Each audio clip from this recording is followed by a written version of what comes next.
Hello,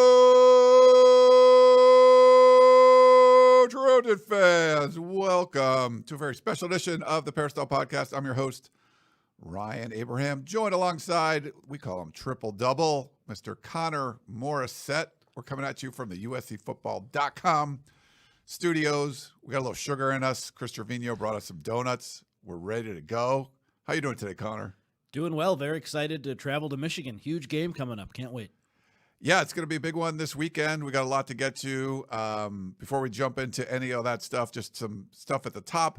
I want to let you know we were supposed to have Gary Danielson from CBS as our guest today. So that was what we were really excited about. And then we get a call yesterday saying the CBS broadcast team, their schedule has changed and they're not going to be able to come in and do the interview. So we apologize for that. But it would have been fun to talk to Gary Danielson. I don't know when the last time USC, I don't know if he's called a USC game. We'll have to see. But like back in when USC was on CBS, I think, against Auburn back in like 2002, like, I don't know. Is that the last time? I'm not sure. I think they've done I don't think he's done I think CBS does the Sun Bowl.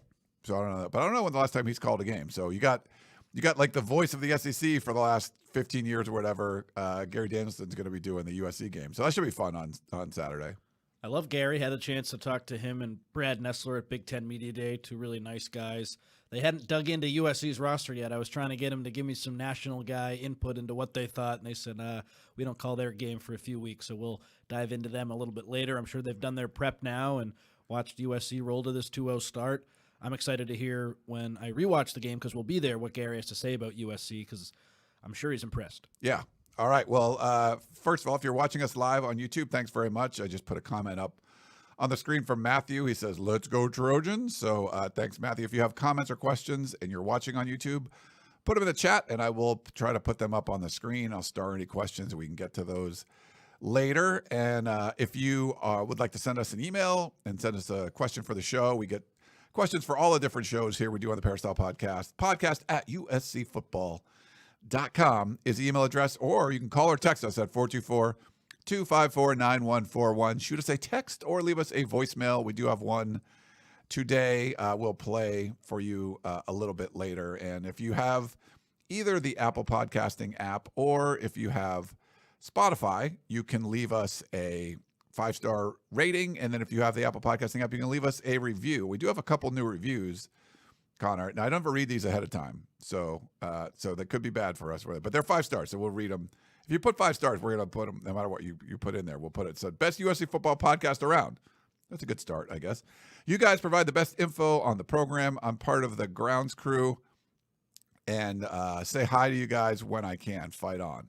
Oh, that's nice. From his handle is Xfinity sucks, so I guess he's not a fan of Xfinity, but he likes our show. So we have, I don't know if you're watching live on YouTube, we do have Chris Trevino is in the studio. You can't see him. I did the overhead if you want to like poke your head in or something, but Chris is here so he can, I don't know if you got it. Oh, there he is. Hey. If you're watching live, there's Chris. He did a CBS hit earlier. So yes. So Chris, maybe he'll say hi to you. So look for some guy that doesn't like Xfinity to say hi to you on the sidelines. And then we have Joe Cool, 12323. I love every podcast on the Peristyle.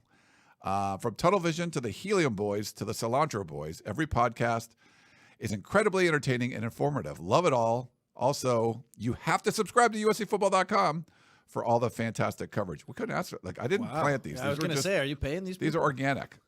So thank you for the great reviews. We appreciate when you do all that. And I want to thank our sponsor, Trader Joe's. I can't get away from the Trader Joe's stuff, Connor. People they'll comment on my Facebook thing. Like I just went down last weekend. USC had a bye week, right? I go to San Diego State. My niece started school there and took a bunch of pictures with her and put like a Facebook post up or Instagram post. And, half the comments are talking about, hey, there's a great Trader Joe's there. There is. And I actually took a picture of it and sent it to our guy, John, at Trader Joe's. I go, do you know where this is? He goes, San Diego State. So he knew. So I think his daughter went to school there too. But yeah, they have a very popular Trader Joe's, like the USC has one at San Diego State. Shout out to John. I finally used the gift card that he very nicely gave us when we went out to lunch, and my total was the exact amount that the gift card came out to, so I didn't even need to That's bring out the wallet. That's so thank impressive. you, John. Yeah, and we made a beautiful chicken dinner with a bunch of veggies, and it was awesome. So thank you, John. Yeah, thanks, John, and Trader Joe's. And if you're down at SDSU, wave hi to my niece and check out the Trader Joe's down there too. We do have a comment from John.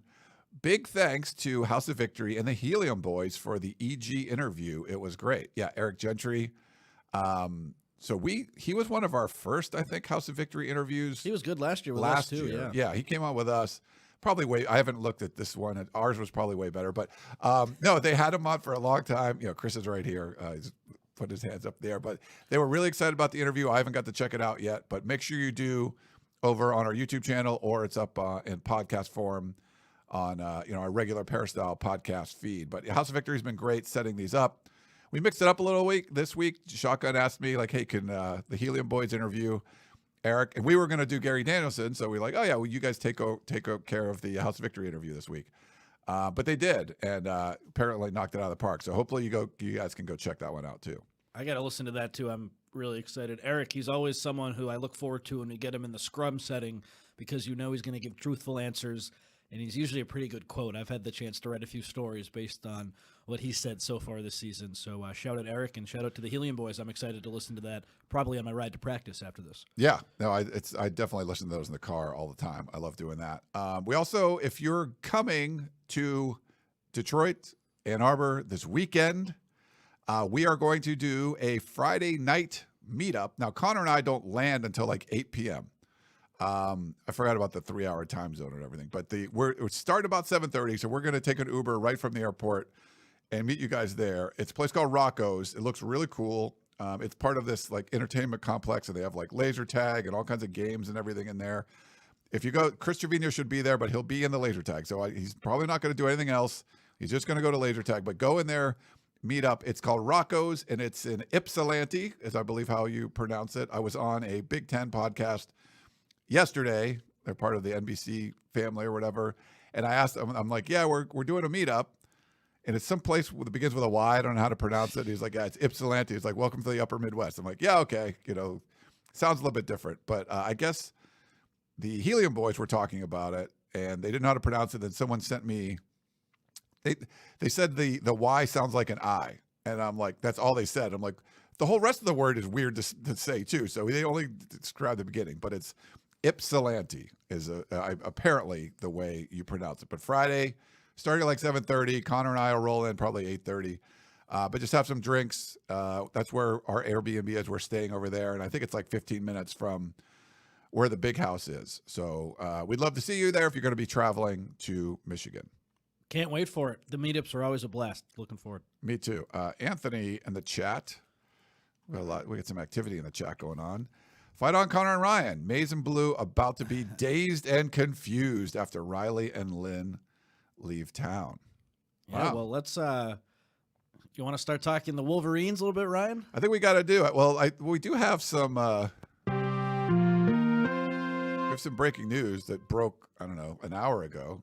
Should we talk about the 5-star commitment that USC got, or you don't want to? Like, you look disappointed. No, I wanted to talk Wolverines. I was going to make a joke that you were going to talk about Justin Dietich being called up to the Rams. Oh, that's cool too. Yeah. We saw him at the tailgate last week, and now he's on the roster. It was funny. I think you were talking to him, and he's like, "Yeah, I don't have to work on weekends. You're on the practice squad. You don't have to do anything." Well, now you got to work, Justin. Yeah, so we probably won't see him at the Wisconsin game. But anyway, yeah. So Jerome Miles, the 5-star receiver from Corner Canyon High in Utah, that great school who produces a lot of top prospects, committed to USC a little over an hour ago, and he all of a sudden is that offensive talisman in this Trojans 2025 class. 5-star kid, really, really good player. If you have a chance to watch his tape, I definitely recommend you do it. He has a great quarterback throwing him the ball there at Corner Canyon, so he has a lot of highlight plays.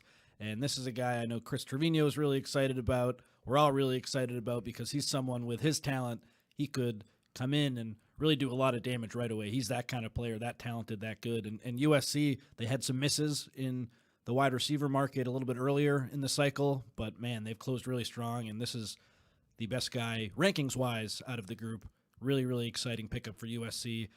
And Ryan, it's amazing what happens when you start winning a couple of games and you look a lot better on defense. Let me say that. No, that's I think the building up the recruiting, like USC could have a really nice year this year. They're not like, I don't believe like a national championship kind of contender, but potential play, make the playoff kind of thing. You got to build some recruiting classes like this. And I think that's how you get there. And players like this, I think, are going to help. Where was he committed before? He wasn't committed, but he was favored to go to Utah. Utah. Okay. And, so now coming in there and going to USC. Yeah. So big one there. Yeah, thanks to Blair and Greg Biggins and everybody that were helping with that. Brandon Huffman, the whole 247 sports team, recruiting team on the West Coast. They're all over this stuff, and as is Gerard and Chris and you, who knows everything about every high school player ever. Yeah, so we appreciate that. So that's some good news for USC in the morning. You like to get 5-star commitments whenever you can, and getting one of those is very helpful. But we do want to talk about Michigan. I think we'll do like sort of the first segment. We'll talk some Michigan, what we know about the Wolverines and going into this game. And then I think we'll take a break. And then afterwards, we don't have a lot of questions. I think we have like one voicemail. So questions in the chat, we'll get to those. But also I just want to kind of get your thoughts on, what Lincoln Riley said at practice and Trojans Live and all that. And it kind of updates injuries. We'll get into that a little bit. But let's talk Michigan first, because, this is the game when you looked at the schedule and you're trying to figure out, where the wins and losses are. Most people have figured this one. Yeah, it's a loss. It's like early game on the road at the Big House, first ever Big Ten conference game. They're defending national champions. Like, you just didn't give USC a big chance. And you're sort of looking at the rest of the schedule like, well, could USC go 11-1 or could USC go 10-2? And whatever you thought, unless you thought they were going to be undefeated, you probably thought this game was a loss. And it's shifted so much that maybe Michigan's taken more of a step back than we thought. They've had to make a quarterback change coming into this one. USC looked significantly better on defense 2 weeks, the first 2 games. And the offense is different, but still very effective, spreading the ball around. Seems like a really difficult offense to stop. Michigan doesn't have quite the pass rush that maybe we thought. They're probably going to rely on the run game more. But now it's like USC's coming in at a 5.5-point favorite.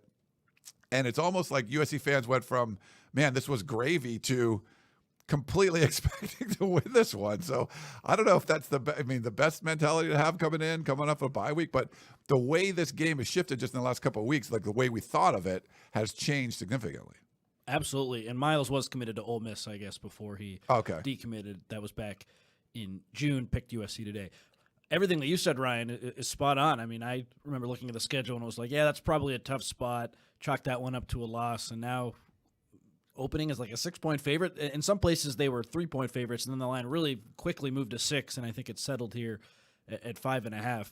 I mean, I know you were higher on the team than I was. Did you, in your wildest dreams, expect USC to be a 5.5-point favorite 2 weeks into the season, 2 games into the season here at Michigan? It's crazy how quickly it's flipped. It's changed a lot. I think we had to figure out how much better could USC be on the defensive side.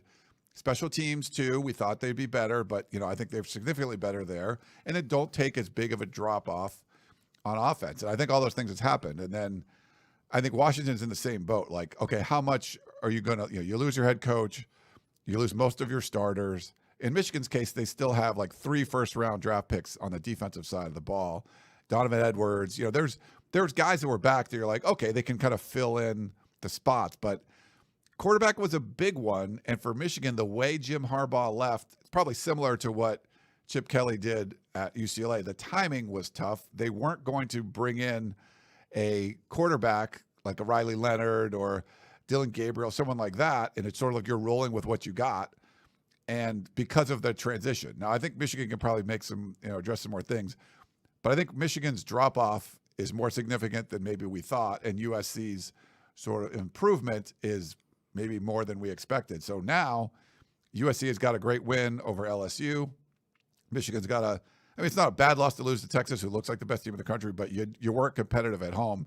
Michigan has played all their games at home, sort of futz around with the Arkansas States of the world and stuff, and Fresno State. And so now USC's coming in as a favorite. But yeah, a lot has changed in the last few weeks, but it's expected just because what you've seen, but it's still going to be a tough game. USC going into the Big House, like, I don't care what, this is college. Like, you can get up for any game.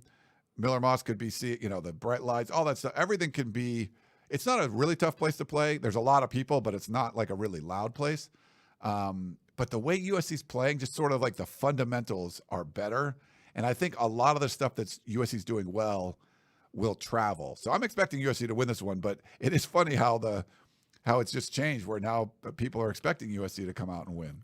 I expect it too, but you have to be a little bit nervous about the quarterback change for Michigan and what that will do to the team. Will that galvanize the Wolverines after a couple of tough weeks where Davis Warren really struggled? But then the question is, like, if Alex Orji is going to be this guy to lead Michigan to a win over USC, why the heck didn't he win the job in the offseason? Yeah. So I think there are legitimate questions about Sharon Moore. There's clearly question marks about their quarterback. Alex Orji's only thrown 7 passes in 12 games in his career. He's way more of a running threat, so USC will be prepared for that. And with D'Anton Lynn leading the USC defense, like last year, if Alex Grinch was in charge, you'd have this running quarterback. You'd probably be like, oh, crap, this probably isn't good for USC. Right. Now it's like, well, Lynn will know what Michigan wants to do. It's going to be a lot of, I imagine, wildcat, a lot of stuff around the line of scrimmage. Orji's only thrown one ball over 10 yards in his career. Only one of those passes was down the field beyond 10 yards, and it was incomplete. Like, we just don't know what the heck he looks like as a passer because he really hasn't been asked to do that. It probably isn't great. In high school, he was around 50% his senior year. He's known as this great athlete, but how is he as a quarterback? That would be my question. If you're this amazing athlete, and we keep getting hit over the head with that this week, I've read a lot of stuff on the Michigan site.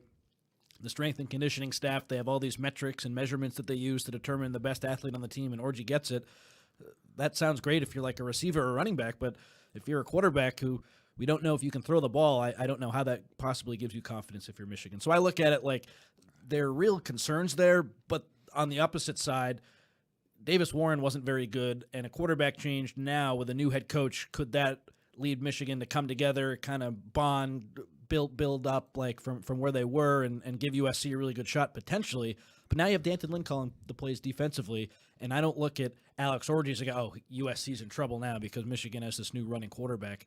I think USC should still be able to slow them down and score more points. Yeah. No, I agree. And so Sharon No More from camp, for when he talked about this decision, that at least seemed like Davis Warren outperformed He did. Alex Orji. Orji was supposed to be the guy, and he just didn't win the job. And Yeah. now Warren stinks. And it's like, he couldn't beat out this guy. Like, Yeah. And if you're not super familiar, so Warren is more of like the pocket passer kind of guy. And if you bought he's a walk-on. Yeah, if you bought the video, he's the guy that had leukemia and all that stuff, right? Like, I didn't know that. Is that the one? Yeah. He's so he has like come back from cancer. There's like a really good story that they did like going into the season. But if you bought like the video game, everyone was like, Alex Orji's just crushing it, and everyone just assumed he was the dude, this crazy athlete who would come in, but didn't really throw a lot of passes and stuff like that, like you had mentioned. But Warren was going to be the guy that sort of like manages the game, gets the ball to the open receiver, play action pass, doesn't turn it over. Well, he's got 2 touchdowns and 6 interceptions, like one of the worst, touchdown interceptions ratios in the country. So he wasn't doing his job. And that, when I'm looking at it, like, if he's not special, then why don't you go with the guy that has more upside and Alex Orji? And now they're finally doing it. The curious thing for me is that, I think Michigan's offensive line, they're playing around with it a little bit. I think their right tackle, one of their tackles has been awful. He has 13 pressures in 3 games. I was looking at their Pro Football Focus stuff. Their pass protection has not been bad, but it's not like the whole line hasn't been great. But one guy, 13 pressures in 3 games, that is terrible. Yeah, but 2 stud running backs, and they ran the ball for over 300 yards last week against Arkansas State. But I want to get your thoughts on this, because to me, looking at it, this feels so much like LSU, where they were going to come in this game, and you have a quarterback that's legit. Like, Garrett Nussmeier is a legit quarterback. Michigan doesn't have that. But they were going to focus on running the football. And what we saw LSU do, they wanted to run the football. They got a better offensive line than Michigan has. Michigan probably has better backs. But we saw Avery come in, and he looked really good, coming back from his injury. But LSU was able to complete and get some chunk plays with like intermediate routes when USC was sort of really focusing on taking out the run game. And that's how LSU moved the ball, but it was still a bend but don't break. They moved the ball a little bit, but they weren't able to score as often when you get down into the red zone and things like that. But that's sort of what USC took away LSU wanting to run, and they were able to still have some success intermediate passing. I think if USC can do that to Michigan, I don't know if you can rely, like you don't have a Garrett Nussmeier back there. I think Orji is going to have to be the guy that does it with his legs.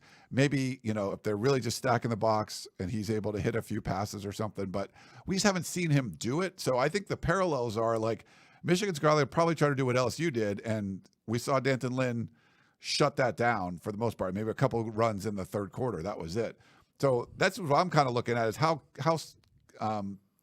many parallels will there be between what USC wants to do and what LSU wanted to do, and then what USC wants to do against Michigan and what Michigan wants to do?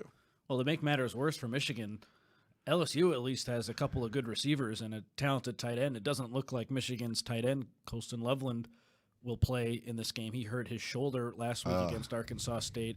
Probably the best pass catcher. Exactly. Right? That hasn't been announced yet, but he's trending towards not playing, it seems like. And then after him, their leading receiver has 9 catches for 56 yards in 3 games, Samaje Morgan. So they don't have anyone like LSU. Kyron Lacey in that first half, what did he have? 7 catches, however many yards, a touchdown. He looked like the real deal. Yeah. USC, to their credit, adjusted and stopped him in the second half. Who do you have on this Michigan roster where you need to stop him? So the more we talk about this matchup, Ryan, and dig into it, like it all comes up USC in my head. The fear is it's on the road. Yes, USC looked good against LSU in a somewhat hostile environment. What's it going to look like against Michigan? The offensive line is new. I just feel like if Miller Moss, like the bar is kind of low for him in this game, just don't turn the ball over, don't take bad sacks, offensive line, don't make any mistakes, don't get penalized. If USC can just execute, you have a few 3-and-outs, fine, but as long as we can get Eddie Czaplicki in there instead of turning the ball over, don't put Michigan in positions to succeed, make them drive the length of the field, trust in D'Anton Lynn. That's why I feel so good about USC winning this game. The spread kind of scares me a little bit. I don't know if they can cover that 5.5, but unless USC really makes mistakes, which they really haven't in these 2 games so far this season, I just don't see how Michigan outscores them, with the caveat that, okay, we don't really know what we're going to see from Alex Orji, but this guy didn't beat out Davis Warren, who wasn't very good. Yeah. Can he even pass the ball? Yeah. The head coach looks in over his head. A lot of things are coming up USC, and that's sort of my read on this. I think you sort of feel similarly. I don't think, like, Michigan has the guys to, okay, they're going to do this thing differently that D'Anton Lynn didn't expect, and they're going to score all these points. How are they going to score points? Khalil Mullings is a great running back. I want to give him his flowers. He might be the best guy. Mullings is probably their lead back now. He might be the best guy USC faces all season, so you got to watch out for him. But in this era of college football, with Lincoln Riley on the other side of the field, can a ground and pound defense at home beat out a Lincoln Riley team that is doing better than I expected on offense? I kind of find that hard to believe. Is it possible? Sure, anything's possible. Michigan could win this game, but you look at the matchups, a lot favors USC in my opinion. I 100% agree, and I think if you look at some of the USC teams of recent past, and maybe situations like this, maybe not even as like a defending national champion, but you're going to like a Utah, something like that, where USC might have more talent, but they're going to make the mistake here on special teams, and you lose 25 yards of field position there, and you kind of do some of these things wrong, and they sort of pile up, and it looked like you're the better team, but the other team kind of sticks around. In this case, like, I think Michigan's got a lot of talent, but they're, like you said, new head coach trying to figure things out. They haven't looked good really against any of their opposition. Really got just thwarped by, just crushed by Texas. And now you're like, okay, what can this team do well? And you're hoping that Alex Orji can maybe take off and run, and they just run the ball. A lot of their success against Arkansas State was yards after contact. And what has USC done way better this year? Tackling, so maybe some of those are gone. So to me, this is more about a lot of these USC teams could come into a situation like this where you're playing the more buttoned up team. Their I's are dotted. Their T's are crossed. USC's now the team with the dotted I's and crossed T's, and they're not going to make the silly. Maybe they do. It's a weird environment that could happen. I don't think so. I don't think they're going to make those mistakes. Yeah. With Lynn, I call him a cheat code. He's changed everything, and this is the game where all that work in the weight room will show up. Remember in the second half against LSU, in the fourth quarter specifically, the Tigers, it was tied for a lot of that fourth quarter. They only had 3 rushing yards. USC was conditioned really well. The weight gain that they added, that came up in that fourth quarter for sure. We saw how much work they put in and how prepared they were. And I think this is another weight room game against Michigan on the road. You know they're going to run the ball. LSU wanted to run the ball. They couldn't do it. USC's done really well in 3rd and long situations this year. They haven't given up a first down on any 3rd and 7 or longer. If you can stop the run and make Michigan throw the ball on 3rd and 4th down, can their quarterback even throw the ball? We don't know. That, to me, mightily favors USC. Just on offense, don't turn the ball over. Do what you do. Manufacture some points like we've seen Lincoln Riley do time and time again. I don't know if USC is going to get up to like 40 points in this game. That would surprise me, but to be honest, 20 points, maybe even 24 points, that should probably be enough to win unless Orji does something crazy that we don't anticipate. But if he's so one-dimensional, I just don't see how that works. Yeah, if he becomes Tim Tebow all of a sudden, where like Tebow wasn't a great thrower of the ball.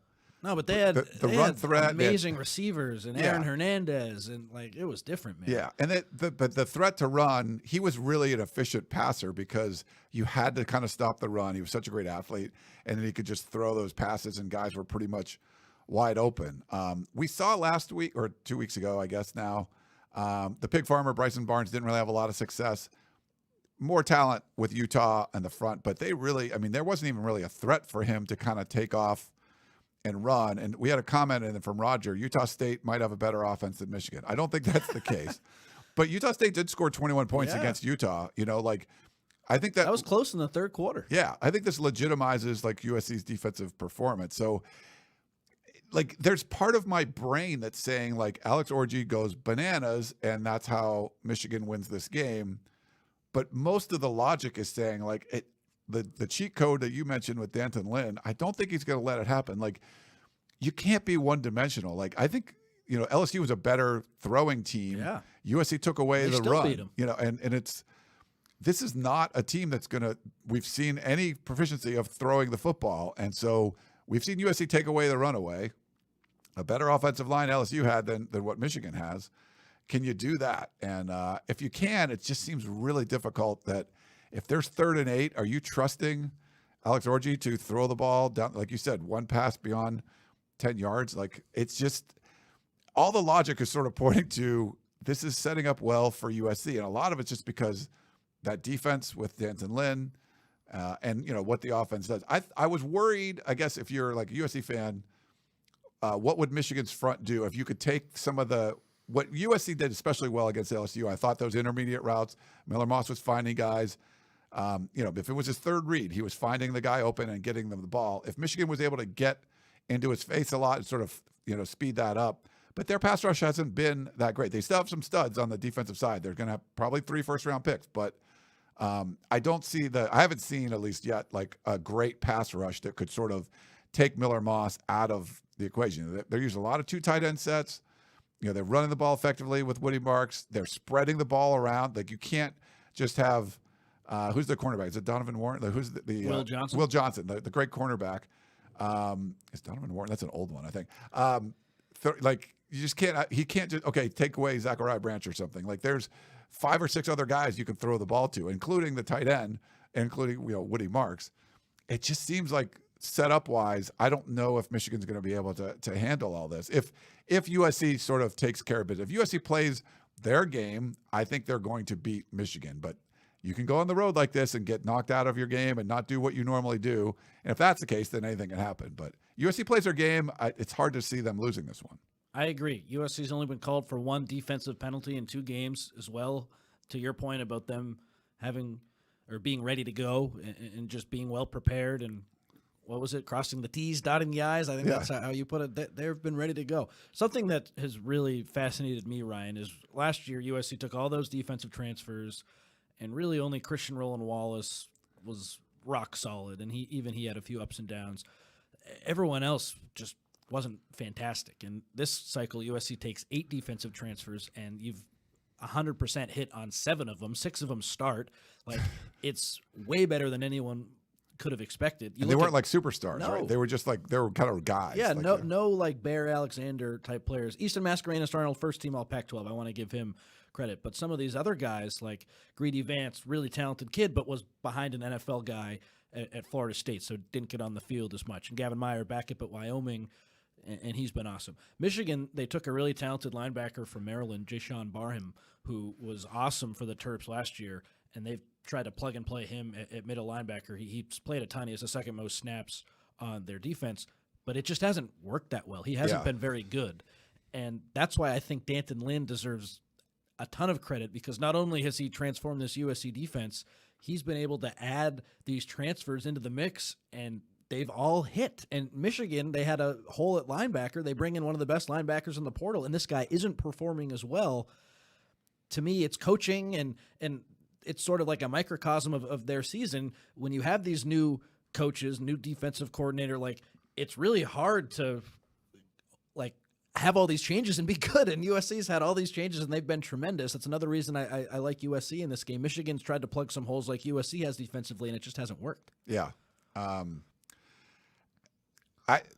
We're going to have to pick these games. When we're going to do Tunnel Vision Thursday at 6 p.m., so hopefully you can join us. I think it's going to be Jack, Yumi, and Jack. I believe we're going to be doing that. And we do our picks and everything. We're going to put our picks in for the week. Like I mentioned, I did a Big Ten podcast earlier, and I thought it was 6-point spread, but the last I saw was 5.5. So we're going to pick against 5.5. And I was like inclined to say I think USC wins, but I think Michigan 5.5 is a lot. It's a lot. So I think I might take, the points and Michigan, but think, USC wins the game. But full well knowing that USC could go in there and win by a couple touchdowns. If they do what they're supposed to do, I think they're going to beat Michigan. And just being in that position, though, I don't know how that changes USC's mindset. It seems like they're pretty steady with stuff. Some teams have come off bye weeks and not looked good. Purdue looked like crap. There's some teams that, had an early bye week and it didn't work out that well. So I think there's a lot. Obviously, it's college football. A lot can happen. You are a completely different team from week to week. But just what USC has, a lot of it seems to travel. A lot of it's not reliant on this has got to work, this has got to work. It just seems like this is is part of what's fundamentally making this team what it is. I think a lot of that travels. So I think just to be safe, I'll probably just take Michigan the points. But if I really was betting, I probably would bet and just take USC minus 5.5. Well, which one is it, man? I know. Like if I was putting money, but for our picks purposes, I think I'm going to take the points because it's better. Obviously we're covering this team. It's good for us if they go in there and blow it out. So I don't mind you don't mean I'm being wrong about something like that. But if you pick USC to cover a bunch and then they lose the game, you kind of I think it's worse to do that than to like be wrong, undershoot them, if that makes sense. I also think nationally USC isn't quite getting the respect that they should. I listened to Josh Pate's show, and he's given USC a lot of credit, but he has a model, and he said USC was favored by 7 points on his model, but he still picked Michigan. I just feel like this is like you go in there, you win this game, then the doubters will be quiet. I know I was a doubter at the beginning of the season. Through 2 games, it's tough to doubt this Trojans team.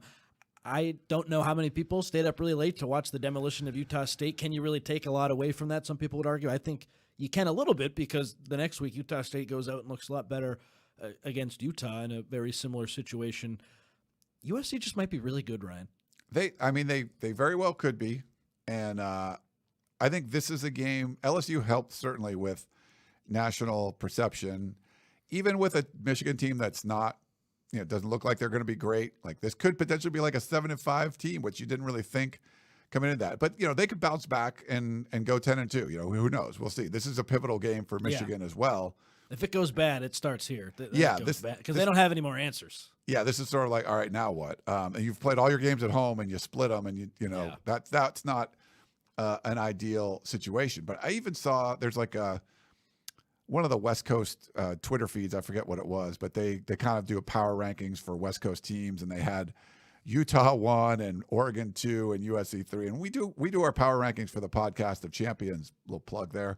And it's really like, what have you thought, not what you expect, or it's like what you've seen. And no one has a better resume, I think, right now than USC. Like the shutout of Utah State and beating LSU on a neutral site. And to have Utah ahead of USC by 2 spots even makes no sense. They played a common opponent, and I know Cam Rising wasn't playing, but Cam Rising doesn't play defense, and USC didn't give up any points, And so power rankings wise, and I think Oregon bounced back nicely. It's a good win against Oregon State, but they had to score 2 special teams touchdowns to beat Boise.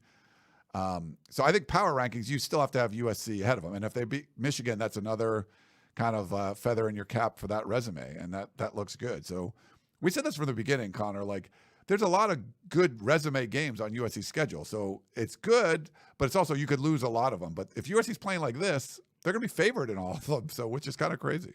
And it all, to me, just goes back to the defensive turnaround. Like, it's really hard to get these results this fast, which is why I think so highly of Lynn, and I really didn't expect these results to happen so quickly. I went on a Michigan podcast yesterday to preview the season, or preview the game, and I was looking at some of the people on the Michigan message boards, and they were like, this guy's way too positive. What is he talking about? A Wyoming transfer is this big difference maker, and he didn't even start for the Cowboys last season. It's like, that's just the reality. That's happening. He has outperformed Barry Alexander so far, and if anyone predicted that, then you're nuts, which is why we love football. It's so hard to predict everything at the beginning of the season. It's just been so much better defensively for USC, especially in the second half against LSU, and that's what gives me this confidence going into Michigan. Like, defense travels, and with Lynn calling the plays and USC's fully healthy defensively, Mason Cobb will be back, Eric Gentry is back. They were battling some injuries. If those guys couldn't go, that would totally change the equation for me, but they're going to be playing. It's not like there's some big bugaboo injury. It's like, oh, I don't know, USC doesn't have this guy. They got Lynn. They got their fully healthy ones and twos on defense. That's going to be really tough for a Michigan team where, again, we don't know if their quarterback can throw the ball. Yeah, that's like number one job. It's like, my receiver, we're not super fast, runs great routes, and doesn't have a hand. Like, okay, well, that's bad. Like, you need that. So, we got a super chat. Woo. Yeah, look. Wow. $19.99 from Warren. Jerome Miles, 5-star out of Utah, just committed today. Nice. Yeah, we talked about him committing at the beginning of the show. Class of 2025. It's a good one, and I think one of the offshoots of winning these games, if you're able to go into, it's legitimate. You beat Michigan on the road. You're a legitimate Big Ten title contender, and it changes the formula out on the recruiting trail as well. It's like, okay, USC's first season in the Big Ten, you thought like Oregon was going to come in like gangbusters. USC has the potential to come in like gangbusters, and maybe a lot of people didn't expect that. I didn't. And there's always some surprise team, and right now, Ryan, it looks like it could be USC. And to your point earlier about Oregon and Utah in the power rankings, there's a world where all three of those teams make the college football playoff if Utah wins the Big 12 and USC and Oregon go on to have these great seasons. Maybe Ohio State, for whatever reason, underachieves. Maybe the Big Ten gets 3 teams, and it's USC, Oregon, and Ohio State. The good news, like all rankings, this will all be sorted out as the year goes on. But I think if USC does beat Michigan, I guess you can have an argument for Oregon being above them, but they finally looked good against Oregon State. They really don't have that marquee win. They didn't look good in their first 2 games. USC probably is that top team on the West Coast if they beat Michigan. Doesn't really matter on September, whatever. It'll matter more as the end of the season, of course, but if this team can stay healthy, they'll be in a great spot. Yeah, this became, to me, when I looked at the season, this wasn't as important of a game for me. The more important ones for me were like Nebraska, Penn State. I think at Minnesota was a big one because I felt like you could lose this game and it wouldn't matter as much. But the way the season has started, now it's like you are legit, significant favorite to win this game. So I think this puts more pressure on USC to actually win because people are expecting it now, where before you were like, you could go in and lose to the defending national champ.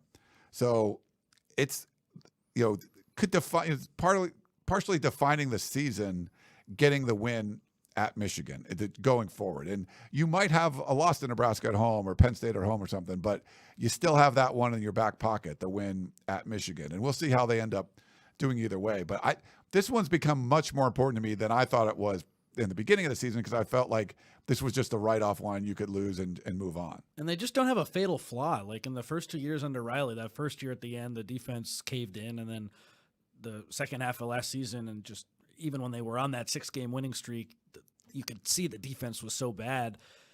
This season, what is this team's fatal flaw? What's people were asking me, what's USC's big weakness that Michigan can attack? And it's like, okay, their offensive line is a little inexperienced. Their sophomore receivers maybe haven't been quite as good, but there's not one thing where it's like, okay, Michigan has this massive advantage here. The offensive line's been pretty good. The sophomore receivers, maybe they've underachieved a little bit, but you're 2-0 and looking really good. Defensively, is there a weakness at all? I don't think so. Maybe the pass rush a little bit. Whereas last season, it's like, okay, what is Utah going to do to beat USC? Where is this weakness? Well, let's just run Sione Vaki on a wheel route. The coaching staff isn't good. They won't be ready for it. They'll have a big defensive end on them. We'll burn them for 2 touchdowns. Our backup quarterback will never go figure it out into the Coliseum and win. And that doesn't happen this year, I think, because you have way better coaches. Everyone's just better prepared. The roster is balanced. Injuries, that'll totally change my tune. If there's some important injuries and guys go down and you have to rely on some backups, that'll change things. But right now, I don't look at the team and say, there's one glaring weakness. Whereas with Michigan, the right tackle's terrible. Their quarterback, he might not be able to throw the ball. They're one-dimensional. Defensively, they're better, but Texas really exposed them. And Lincoln Riley, he's on that same level as a Steve Sarkisian. That's why the more you just talk through this matchup, the spread's high, but in terms of like a money line bet, USC looks like a good one. We had a question or a comment from A Dog's Life in Portland I want to address. How USC does at the Big House will be compared to Texas's blowout win. That's where the pressure is, in my opinion. And I just want to give a thought on this and get your thoughts, Connor, too. USC's better than I thought, certainly better than what Connor thought coming into the season. But that's right. You look at the schedule, and I said this from the very beginning, they don't have the juggernauts on the schedule. Look, Oregon and Ohio State in the Big Ten had more of a roster juggernaut than anybody else in the conference. LSU, good roster, but I wouldn't put them as a roster juggernaut either. They lost out on getting defensive tackles in the portal like USC did. They didn't get the guys that Oregon and Miami got. So I wouldn't look at them as like a roster juggernaut. So a lot of good teams to great teams that USC could beat on their schedule, but I don't want people comparing. They could go through, they could potentially go undefeated, but this is not to me a national championship kind of team type of roster. Like if they play Ohio State in the Big Ten championship game, I think they'll be a big underdog. If they played Texas or Georgia or Alabama, I don't think they're there, but they're certainly significantly better than what USC was before. And they have to build up some of the classes. Like I think you've seen some of these other teams be where USC was like a year or two ago, and then they've added top 5 recruiting classes and built upon this and make this crazy good roster. And USC's got a good roster, but it's not like that. It's not the Texases and Ohio States yet. So I would caution trying to compare yourself to Texas, where that's fine. They both played the Big House, and we'll see what happens. But I don't think USC is on that level. You don't have to be. I think for USC making the playoff would be a huge deal. If you could win the conference in the first year, that'd be amazing. I think that'd be really tough to do. But just being the top 2 or 3 in the Big Ten and going to the playoff, that's enough. And that's a huge improvement over what we've seen before. But I would, even if USC keeps winning games, and I still wouldn't be comparing them to Texas or Ohio State at this point.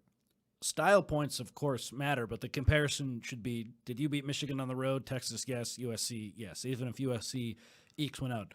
I agree. They're probably not in that tier 1 group of teams where even though Georgia didn't look great, you throw Georgia in there, you throw Texas in there, of course, probably Ohio State.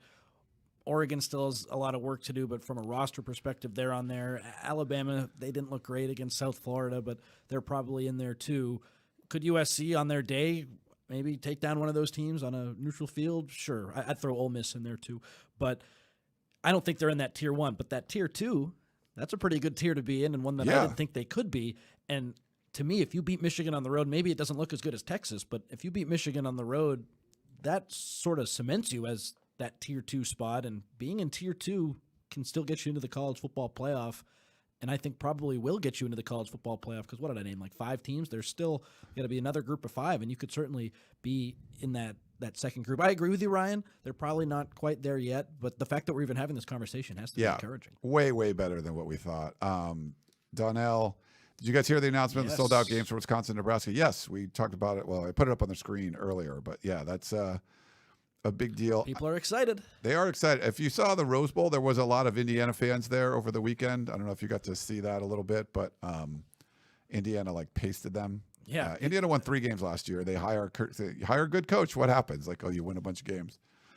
I'm on a UCLA, or I made a UCLA under, I think, 4.5 or 3.5 win. Like, if you couldn't see them stinking coming. It's hard to get them to 3 wins right now. Like, Yeah. this looks like a 2-10 team. My co-host on Podcast of Champions, like, he's usually pretty, like, he'll be realistic and pessimistic, but every once in a while he'll get into his, like, UCLA fan mode, and he picked USC to go 6-6 and UCLA to go 6-6 and USC losing to UCLA at the end of the season. And so he's just like, that's going to be a revenge game. himself. That's going to be ugly, I yeah. think, based on what happened last year. A lot of those guys will remember. Lincoln Riley will remember, of course, what happened a year ago. And yeah, that one might not be UCLA pretty. goes to Baton Rouge this weekend. What are they, 22.5-point underdogs? Yeah, that's going to be ugly. Like, so LSU, you saw some of the stuff, how pissed they were losing to USC, California kids that were tough and all that stuff. And just the fact that LSU thought USC was tough, that shows you a lot going into Ann Arbor for this one. But they have an opportunity to now take it out at home against some other California kids. Yeah, I think they're going to, if the horse is dead, and they'll just be kicking and beating, and they will not stop, I think, in this one. This could be a bloodbath. I think Jay Toya picked up an injury, too. He hasn't been practicing this week. That doesn't help. And I mean, I don't want to label Deshaun Foster as a bad coach based on one thing at Media Day, but when he went up there and had like 30 seconds of silence at the stage in front of everyone, what else could you possibly think? Oh, yeah, that guy, he's going to be a good coach. Like, talk, say something, say your speech, man. What the heck was that? It's tough when you have a brand new head coach that doesn't have any experience. Now, Michigan, Sharon Moore, he was the head coach for half of the games last year. He beat Ohio State as the head coach of Michigan. Now, it was Jim Harbaugh's team, but he's got some experience. He's won big games as Michigan's head coach. So it's a little bit different situation, but now it's yours. And unfortunately for Sharon Moore, like, they didn't have maybe the offseason they were expecting because you thought Harbaugh was going to be back. So I think this year might have been a tougher one. And I think he's going to be really good. But if USC's got to go into Michigan at any time, this seems like the best time to go in and do it. Maybe last week would have been better before they made the quarterback change. But, yeah, I agree. Why don't we do this? Let's take a quick break, and we'll talk some more USC and answer some questions. So back in a minute, everyone.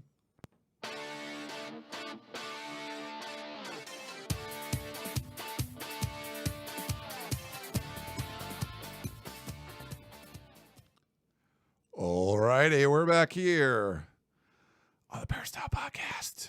Wanted to get some updates from you, Connor. Lincoln Riley spoke a couple times this week. Trojans live on Monday, and then at practice yesterday. You'd already mentioned some of the injury updates, but anything else kind of interesting from what Lincoln Riley had to say? On Trojans Live, he said they used the bye week to work a lot on special teams, and I want to ask him tomorrow.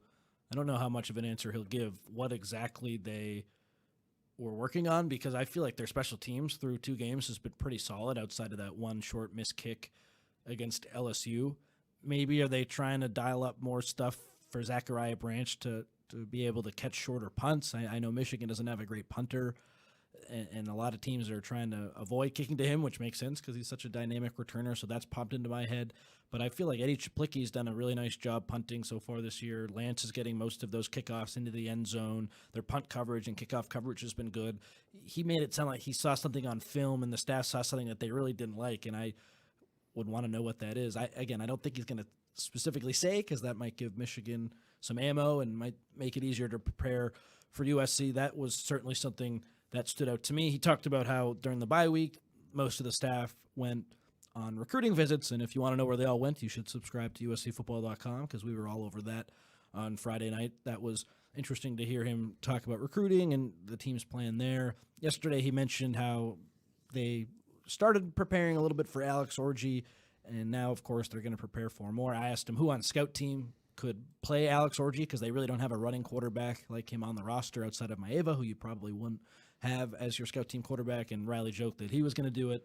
And then he said, we have a couple guys who we feel good about. So he declined to answer that. Who do you think is the scout team quarterback this week? Maybe like a Marion Peterson? Do you put a running back there? I was just kind of genuinely curious who the heck they would put there. Not really sure. Maybe it's a mix of one of the like Jake Jensen and I don't. Dylan Jebbia has been doing a lot of scout team quarterback stuff, I think. So he maybe, was like scout team player of the week or something. They said. So maybe it's him and maybe like a Marion Peterson. Do they have enough running backs to put one on scout team? I don't know if they. You need like just an athlete back there. Yeah. And we don't really know Orji throwing the ball, so you just kind of put your best athlete there. There's been some guys, I think way back in the day, I think Fred Davis was like, he might have been, if I remember, like, was he trying to mimic Vince Young when USC was getting ready for that Rose Bowl? It's not easy. They've used some, different kind of cats to do that.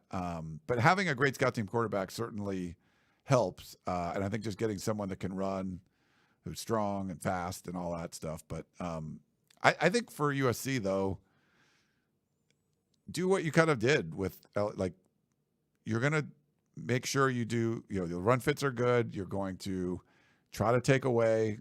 Michigan's going to have to try to run the ball.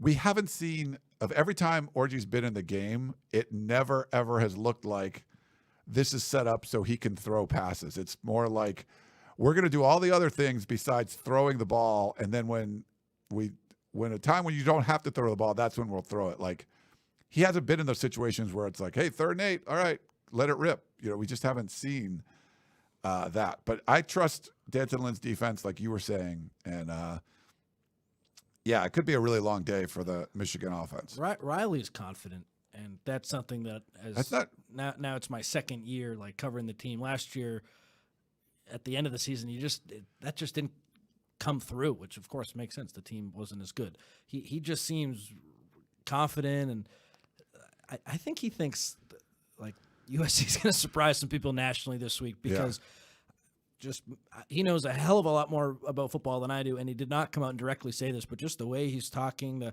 way he's joking around a little bit, I just feel like he's seen some things. He's like, really, this is the Michigan that we're going to go up against? Now, when he was asked about Michigan, he's gone on and on about how he respects them, and he said all the right things. So I'm reading into this a little bit, but just his mannerisms, how he is in these scrums, not frustrated at all, which why would you be? You're 2-0. He just seems to me very confident, like they're going to go and prove a point this weekend. Maybe I'm reading too much into that, but that's just something that's come through to me.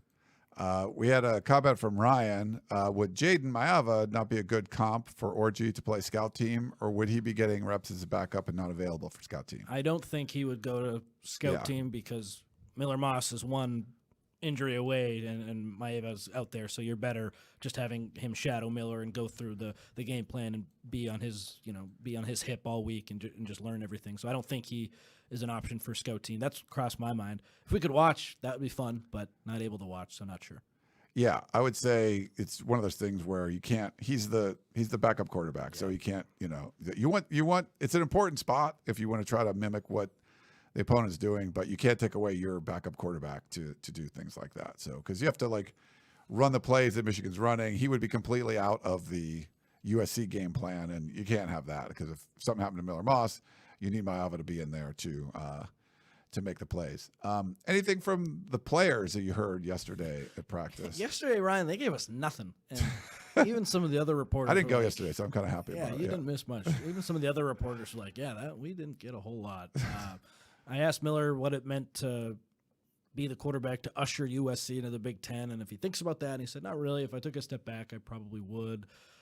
What does Michigan do well defensively? We asked a lot of players that. Woody Marks said all 11 hats to the ball.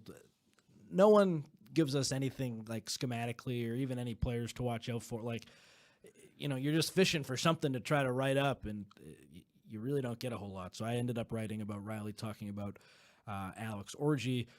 What other scrum was I in? I was in Miller. I was in Woody Marks. Elijah Page. He talked a little bit about how, of course, you're more locked in when you're on the road knowing you're going to start. So his preparations changed a little bit. But even he didn't give an inch, really. I was formulating in my head, maybe writing a story about the offensive line and what they're going to need to do. But it's a lot of like, we'll be ready. We're prepared. I have faith in those guys.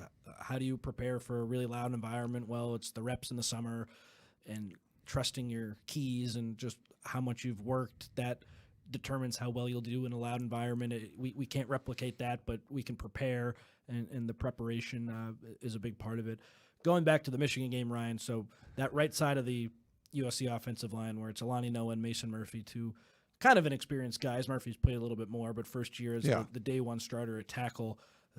I wonder if Michigan with Wink Martindale will dial up some stuff on that side because those guys are a little bit more inexperienced. The strength of the USC line, in my opinion, is in the middle and then on the left a little bit. Page is new too at left tackle. So maybe that'll be an area of weakness for USC. It hasn't been through 2 weeks, but we were talking earlier, like what's the weakness for USC? What are the strengths? Maybe Michigan sees that right side of the USC offensive line as something that they can attack. And I was looking at Pro Football Focus earlier. Josiah Stewart, an edge rusher, he's Michigan's highest graded defensive player so far, so maybe they try to let him loose on the right side. Could that be an area that USC has to worry about? And maybe if Stewart gets pressure, forces some mistakes from us, could that play into Michigan's hand? Of course. That's really all I can come up with, though. And I think on Michigan's end, there are just way more weaknesses. Yeah, I agree with you on that one. All right. Anything else before we get to some questions? I'm trying to think of anything else from this week. Anything exciting? Not really. No, I'm excited to talk to Danton Lynn and the defensive players today. We can usually learn a little bit more from them because everything's so new. Yeah. All right. Let's. We got an email from a voicemail from our buddy Curtis. Hey, Ryan. Michigan's new coach is showing that he's new because he's going with a new quarterback. And he let us know a week ahead of time. If he would have kept that to himself and just broke out with the new guy that runs all over the field, is not a good passer, we may not have been ready. But this dummy has let Danton Lynn know a week in advance that they're replacing a quarterback that never ran with a guy that runs all the time that can't throw well. So now he knows what to prepare for. Oh, what a mistake. I think for the first time we'll see success against a running quarterback. That's been a real tough thing for USC fans. But now I think we'll handle it. Curtis from Moreno Valley. Well, Orji played the last 3 drives against Arkansas State, I believe, right? Yeah, they scored 1 touchdown. So it's not like Warren ended the game and this would have been some big surprise. This was kind of coming down the pipeline a little bit, and USC surely would have prepared for Orji. Would they have prepared maybe a little bit less if Moore had announced this? Possibly, but I don't think that this would have really caught USC by surprise. It's not like Warren was doing well. He was terrible, and then he gets benched, and then the backups plays 3 series in a row. So, there's no injury. The backup's in because Moore thought that the backup gives Michigan a better chance to do what they want to do, a better chance to win, and he ends the game. Like, logically, even if they don't say anything, I would think, okay, this backup guy is in at the end of a game, and their starter isn't good. He's probably going to start this next game. I still think USC would have been prepared. Yeah, to me, I don't think it's that big of a deal just because you're going to do what you're going to do. Michigan's probably going to try to run the ball. The focus is most likely on stopping the run. And you knew that Alex Orji would be coming into games. So if they were going to put a spy or whatever they're going to do, like it was part of the plan to stop the quarterback from running. Like I don't think now there's just going to be more opportunities for it to happen. It's not going to be a few drives here or there. It's probably going to be the whole game. I just don't think it makes that big of a difference. But, like Kurt's like Connor said, he got benched towards the end of that game, and it was the writing was on the wall. So I don't think if Sharon Moore said that Alex Orji's not going to play, USC was probably still going to prepare for playing against Alex Orji. Totally agree. It's not like if USC trotted out Jaden Maiava this week and everyone was like, what the heck? Like, what's going on They wouldn't here? have been caught by surprise. And it galvanizes the locker room, I think, a little bit. It was weird that he told the media before the team. Maybe he should have told the team first. But that was, I thought that was the misstep there. Yeah. But whatever. Okay, so why don't we got a bunch of questions in the chat. So if you have a question in the chat, I'll try to pull it up here. Let's start with Jonathan. What does Michigan need to do offensively and defensively in order to beat this USC team? Well, I think defensively force turnovers and give your offense a short field, make USC make mistakes. Yeah. LSU almost forced USC into some mistakes with balls batted at the line of scrimmage. Miller Moss had the one strip sack. but USC recovered. There was a little bit of fumble luck for USC. USC had some fumble luck in that game, and if Michigan can force some more fumbles, the odds are they'll probably recover them. The ball's batted in the air. That was an issue. So do some of what LSU did, I think. Offensively, pass the ball. Yeah, I don't like. You have to have an effective throwing game somehow. Riley said yesterday we don't expect them to run it 70 times and throw it once. And I don't think that would be an effective game plan either. So have a semblance of a passing attack. Can you get to 100, 150 yards just to give USC a different look? I think, but I don't know. If Alex Orji beats USC in a Wildcat and the Trojans aren't ready for it, so be it, because he hasn't put a lot of tape out there. You just have to tip your cap, I think. But I don't know how they can beat USC without throwing the ball a little bit and just being better offensively. And I don't know if they have the players to be better. Yeah. All right. Anthony wrote in the chat, and he says, run game has more to prove. Do we use the short dink and dunk as an extension of the run game? Michigan lacks sacks and pressures this year. Could negate those NFL DTs. Well, what Jack pointed out to me yesterday, smartly, he was listening to a podcast and they were talking about it. The way Texas tired out those Michigan defensive tackles is they would run a lot of stuff laterally when those guys were in the game. And so they would have to run from sideline to sideline, and they're just bigger dudes and they got gassed. And then when they were out of the game, Texas would run the ball right up the middle with those guys not in the game, and it would lead to success. So I don't know if USC can exactly copy what Texas did to Michigan. Michigan will probably be ready to counter that because Texas did such a good job of it. But that was sort of the Texas strategy, and I wonder if Lincoln Riley will use that a little bit. But I agree. Woody Marks did have 2 touchdowns against LSU, but it wasn't like the running game was all that great against the Tigers. Miller Moss needed to throw the ball a lot, and by all accounts, this Michigan defensive front is better than LSU's, so it'll be, in my opinion, probably a little tougher for USC to run the ball. I think Quentin Joyner's an X factor. I didn't know how much he was going to be trusted by the staff, and it looked like they really leaned on Marks, but through 2 games, Joyner, I believe, broke 3 tackles on 4 carries against LSU. He broke more against Utah State.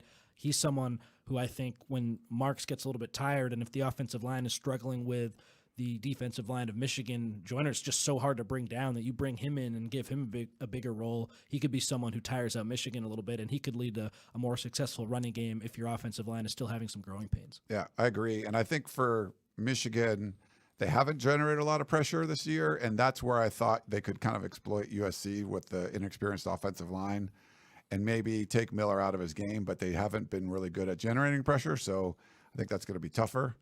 Blackie Chan, when USC beat, I think it means Michigan. Oh yeah, if when USC beats Michigan, he's put USC there. Who do you think is the next toughest game? Personally, I would say Nebraska.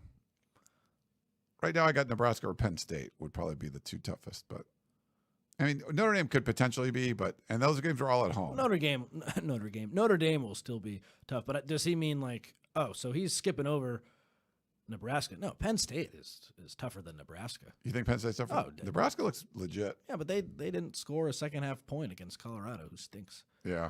And then he also wants to know, do you think USC gets a flood of commitments after we beat Michigan? I don't think one game leads to a flood of commitments, but if you go out, make the playoff, have a really good year, come December, well, I guess maybe they wouldn't be in the playoff at that point because isn't the signing period pushed up a little bit? You have a great regular season. It's like a snowball effect. One game, maybe you get 1 or 2 guys. I don't even think that would happen. It takes time. I don't know if, they beat Michigan. That's why I committed. They had a really good season. They went 10-2. They made the playoff. Yeah, that's more important. I'm getting some decent NIL money. That's why I'm committing. Let's see. We have one about if USC beats Michigan, where would this win put USC in the rankings? Well, Michigan's behind them. It will definitely bump them up, certainly into the top 10. Yeah, it'd be a top 10, but I don't know how much further. I thought they'd move up more. I think they should be in the top 10 right now. Yeah, I think they should be right now, but it depends. I mean, if Tennessee loses to Oklahoma, they would fall out. Could you jump on Missouri potentially because they don't really have a great win so far? I don't know who they play this week. Maybe jump a Penn State. There's some teams who USC could certainly jump and they'd get into the top 10. Would they be top 5? I don't think I'd go that far, but could they go to like 6 at the best? Maybe. Yeah. This is from John Walker. A sneaky good spot would be number 5 in the playoffs. You probably get a group of 5 team in the Big 12 or ACC champ. I think that's a good spot. No, that's a great spot. And you could argue it's better than the number 1 seed because you do get a home game and it's against a weak opponent. And then you play the number 4 seed who's probably the weakest Power 5 champ. So your first 2 games could be teams that are outside of the top 12 potentially. You could get like a 9-3 Utah or something that has to get the number 4 seed. But I think it'd be really tough. You'd have to lose in the, well, I guess maybe not lose, or maybe you just finish outside of the Big Ten championship game. But there's so many SEC teams ranked. An SEC team will probably get the 5 spot, but if USC does really well and maybe loses like to Ohio State in the championship game, they could get it. But I think USC would probably have to go undefeated in the regular season for that to happen.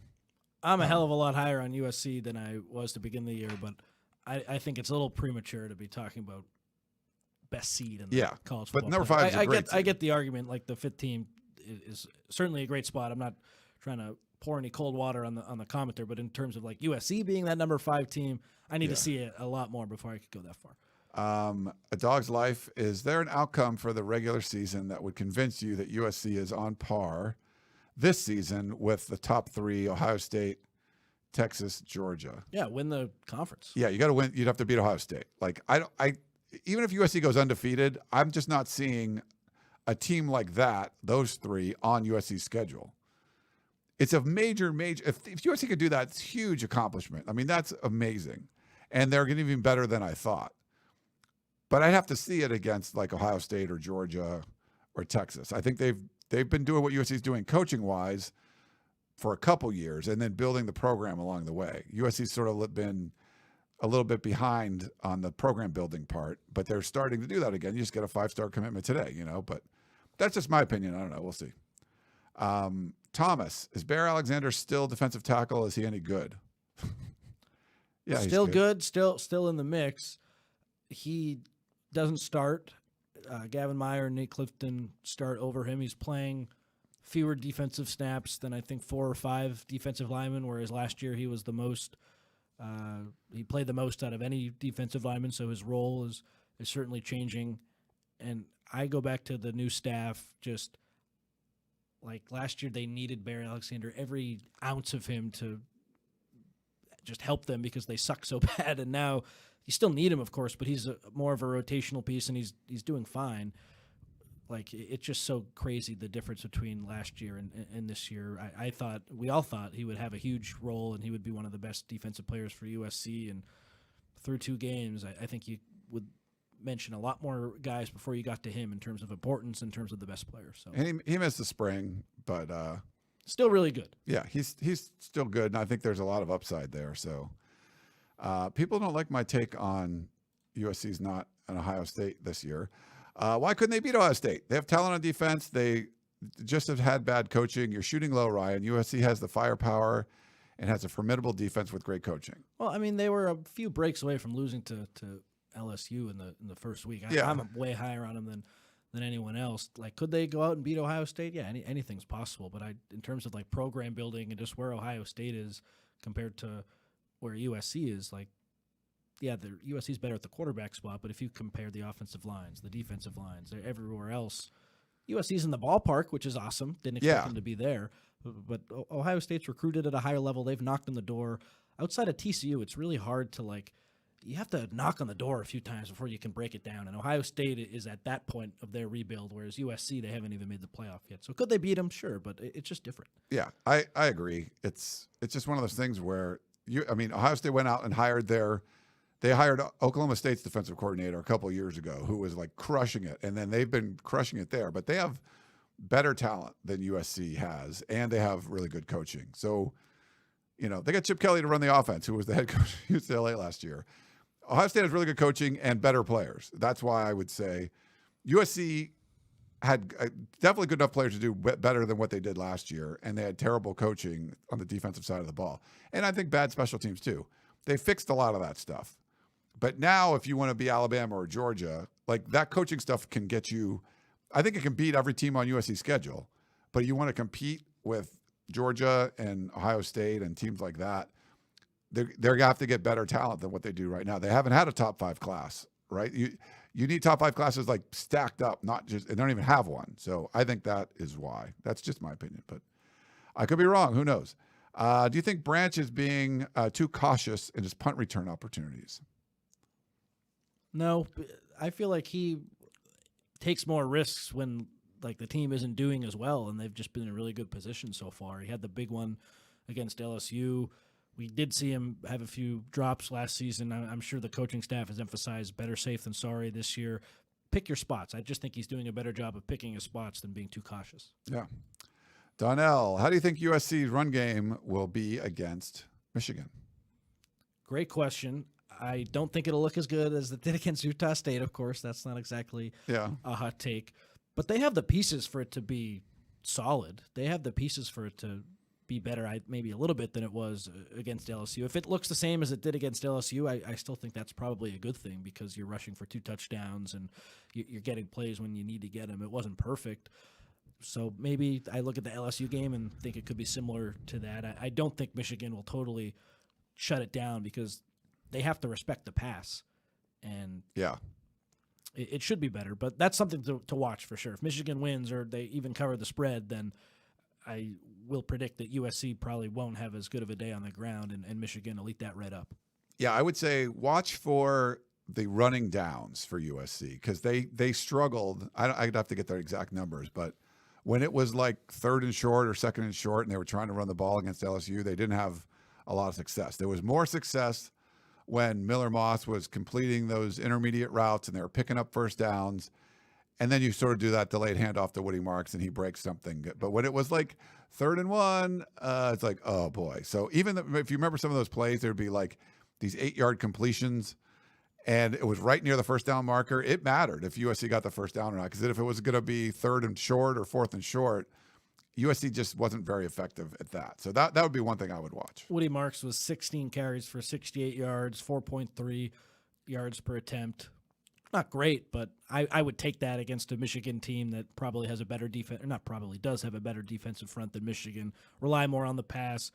I don't think USC is going to be able to get to 27 in this game, but they should be able to win with 20-24. So that, to me, like, you don't need to go out and do really well on the ground. You just need to not make mistakes on offense. And it's not like Michigan's going to score 1 million points unless Alex Orji and this Wildcat or whatever the heck they're going to run really, really surprises USC, which I just don't think is going to happen. We got one last one from Anthony. Special teams and field position are huge in this game. Do you settle for field goals inside the red zone? No, points. You got to just score or points. Go for it. Points. On 4th, considering Michigan's lack of offense. I'm cutting you off. Sorry. But points. Yes, okay. You points, cut off points, Anthony, points. Take the field goals. Just get points on the board. Because can Michigan score? I don't know. Yeah, I would say you do that. If Michigan has success against USC offensively, it's going to be concerning because we've seen some really good things from this defense. And one of the commenters, in the chat, Thomas, says like LSU's offense is light years ahead of Michigan's. Yeah. Yes, I would agree. And USC did a great job shutting that down. You can't let Michigan like figure something out with with their quarterback who's making his first start and all that stuff. So there is a lot. If this was like Sharon Moore's plot to like put more pressure on USC, this works because there's a lot more pressure on USC than I ever thought you would see in this game. Before this was like a gravy game. Like, hey, you go to Michigan and win. It's like no one's expecting that. Everybody's expecting it now. So, and I think for the makeup of a team, it's different when you're the favorite, when the expectations are higher, and USC always going to have like high expectations. But I don't think they were very high, playing LSU, and you get the win, and things sort of change a little bit. How do you prepare? Like a team preparing after a win, after a big win, there could have been a hangover with Utah State, like we didn't see it. If you're going to go into a road environment as a huge underdog, there's a lot of different ways mentally you're preparing your team, and what's the whole atmosphere around the game. And like we mentioned from the very beginning, the atmosphere has changed around this game. And Lincoln Riley getting the troops ready to maybe play not an overmatched opponent like Utah State, but one that you're going to be favored in a tough environment and all of that. This is about getting guys ready. It's a different sort of game. It's different than if you were playing the Coliseum, different if you're playing, at a neutral site when it is during the season. It's like every game is different in college. And the team that shows up every week is a little bit different. And a lot of it comes back to coaching and how you can prepare this team. So how does he prepare a team that basically it's like if you go out and like make your layups and hit your free throws, you're winning this game. But you got to do that. And how do you get the guys in the zone where they're like, take the check down, don't throw the ball that you shouldn't and force it in and get a turnover and punt if you have to. Sometimes players aren't going to get into that mode. So it's on the coaching staff to kind of get them there. But on paper, I like the way USC looks. You just have to get them to play up to, near their potential. And if they do, I like USC in this one. They just look ready to go against LSU. Where were the mistakes outside of one coverage bust? And then on offense, Woody Marks had that bad pitch, but it wasn't like a year ago where it's like, okay, pass interference penalty, guy running wide open, quarterback runs for probably should have been 5 yards, but ends up getting 50 yards. Like the mistakes that we saw from USC last season, and especially early in the year against like Arizona State, where it was like, okay, these guys aren't ready to go. Like we didn't see that against LSU, which is a really formidable opponent, even though they had some trouble against South Carolina. I still hold them to a high standard. USC was ready to go in that game. LSU wasn't ready to go in that game, and USC won. So to your point, Ryan, about the layups and the free throws, I think USC made their layups, hit their free throws against LSU. Gives me confidence that they'll be able to do that on the road against Michigan. Yeah. All right. Well, it's going to be a fun one. We'll be back Tunnel Vision Thursday evening. So me, Connor, and Jack will be here 6 p.m. You can have Thursday Night Football on the background, and then just I don't know if there's a good one. Oh, are the Patriots? My Patriots are on.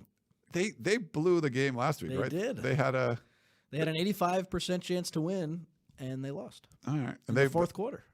I got knocked out of the damn survivor pool. Like I picked Cincy in week 1. The Patriots upset them. It was like a 9-point spread or something like that.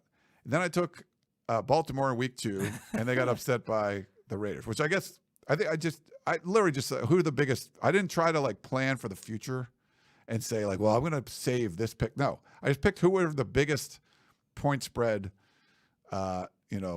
difference was, and both of those teams lost. So I'm nice out. Going. Yeah, I'm out of the survivor one. But we did. I'm in one. I forget how many people. There's like 150 something people. You pick all the games, and you put weighted total against them. I'm in a friend of mine, and we finished 5th out of like 150. So we got some money for doing that. So that was good. That was the first time I've been up there. There you go. Survivor pool done already. So crazy. But yeah, good stuff. If you haven't signed up for USCfootball.com, make sure you do that. A lot of content going up for this one, USC at Michigan. And don't forget Rocco's in, what's the name of the city? Ypsilanti. Go check it out. Should be a lot of fun. 7:30 Friday night. Come meet us there. It'll be a blast. So for Connor Morrissette, I am Ryan Abraham. Hope you guys enjoyed the show, and we will talk to you next time.